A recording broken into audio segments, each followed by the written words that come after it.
Bonjour à toutes et à tous, je suis Anne. Je vais vous parler aujourd'hui comment booster votre système immunitaire, comment le renforcer. Donc nous allons parler donc de la fatigue, comment diminuer celle-ci. Ensuite nous allons parler de l'alimentation, suivi par les vitamine C, vitamine D, le zinc et la glutamine. Alors pour commencer, nous allons parler de la fatigue. Et oui, quand nous sommes fatigués, euh, nous risquons plus facilement de tomber malade. Il est donc important de respecter le nombre d'heures de sommeil que nous avons besoin au jour le jour. Donc en moyenne, notre corps a besoin de 8 heures de sommeil par jour. Pour certaines personnes, ce nombre d'heures augmente un petit peu, et pour d'autres, diminue un petit peu. Donc il est important pour vous de regarder le nombre d'heures que vous avez besoin. Si vous vous sentez fatigué le matin au réveil après 8 heures de sommeil, c'est que vous avez besoin de plus. Ensuite, nous allons, pour réduire la fatigue, prendre en complément le magnésium. Le magnésium peut se prendre en complément alimentaire. Vous pouvez faire une cure dans la période automnale, hivernale. Et ce magnésium va lutter contre le stress et la fatigue. Le stress aussi est important à diminuer pour diminuer la fatigue et diminuer les risques de maladie. Ensuite, nous allons jouer sur un autre facteur, le facteur de la répartition des calories sur votre journée. Donc, nous allons en journée manger avec plus de calories et le soir moins de calories vu que nous allons dormir et nous n'allons plus fournir un effort physique ou intellectuel. Donc au petit déjeuner, vous pouvez prendre des protéines, manger un fruit. À midi, là vous faites une belle répartition entre les féculents, les légumineuses et les protéines. Au goûter, là on va se retourner vers un fruit où il y a des sucres plus naturels et des oléagineux comme des noix, des amandes, etc. Et pour finir avec un repas le soir beaucoup plus léger, on peut par exemple supprimer les féculents ou réduire drastiquement.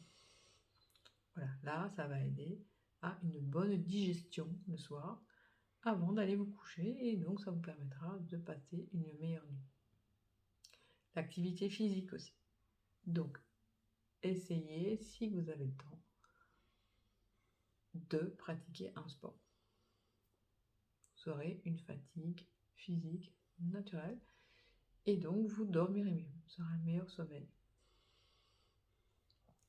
Ensuite, nous allons parler de l'alimentation. On va essayer d'avoir une alimentation le moins inflammatoire, le plus anti-inflammatoire. Donc cette alimentation va supprimer les aliments acides, nous avons des aliments alcalins, et ça permet d'avoir notre équilibre acido-basique. Celui-ci est maintenu en fonction de ce que nous mangeons. Donc on va supprimer tous les produits industriels qui contiennent beaucoup de sucre, beaucoup de graisse, du sel, des additifs. Déjà rien que les sucres industriels sont très acides, donc inflammatoires.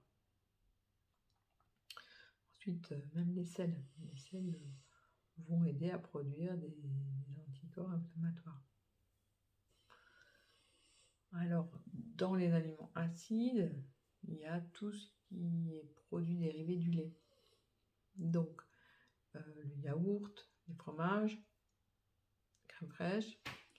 Dans les produits laitiers, il y a de la caséine. La caséine est une protéine inflammatoire.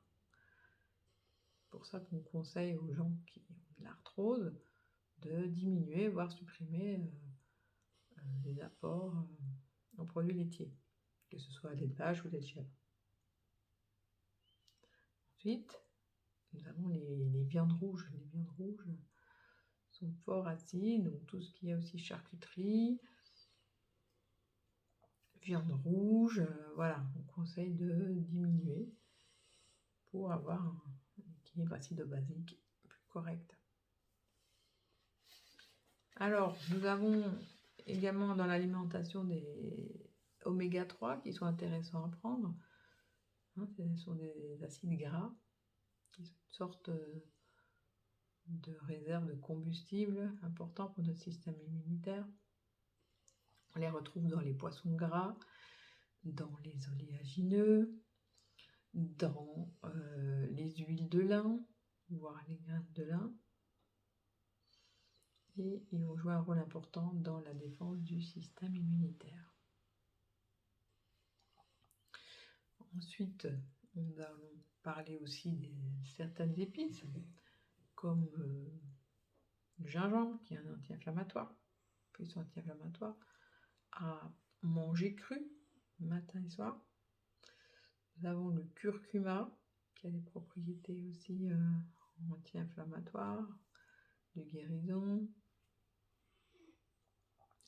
La curcumine mélangée à la pépérine dans une huile végétale va vous permettre de créer un puissant anti-inflammatoire. Ensuite, nous avons aussi le clou de girofle qui a des propriétés antiseptiques. Voilà, donc avec tout ça, tout ce panel au niveau alimentaire, nous allons pouvoir booster notre système immunitaire.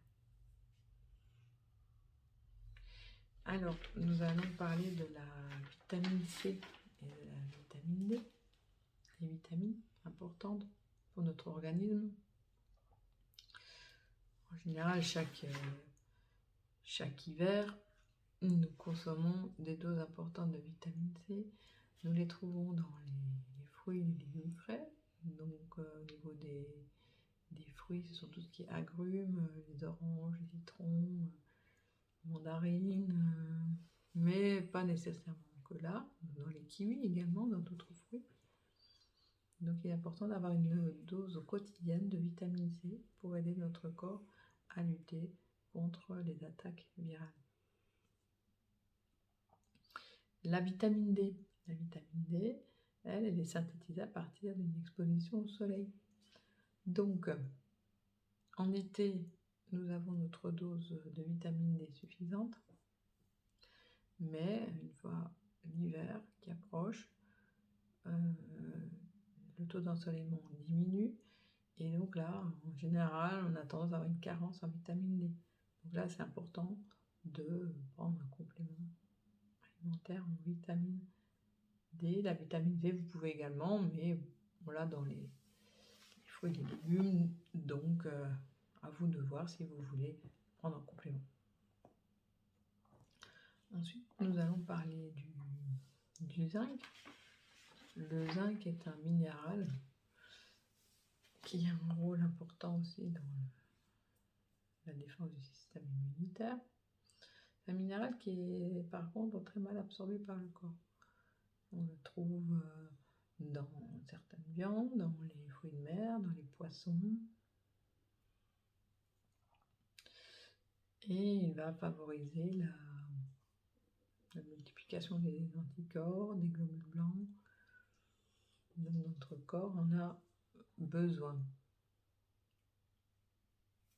Nous pouvons le prendre en complément alimentaire avec un combiné de multivitamines et d'autres minéraux qui, eux, sont mieux absorbés pour aider vu qu'il est mal absorbé par le corps. Et ensuite, nous avons la glutamine.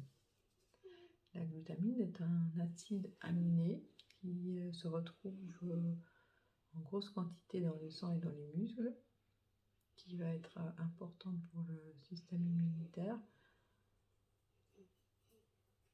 En cas de carence en glutamine, elle peut aller rechercher ses réserves dans les protéines. Ça sert de combustible et elle va rechercher tout ce qui est nécessaire dans ces protéines.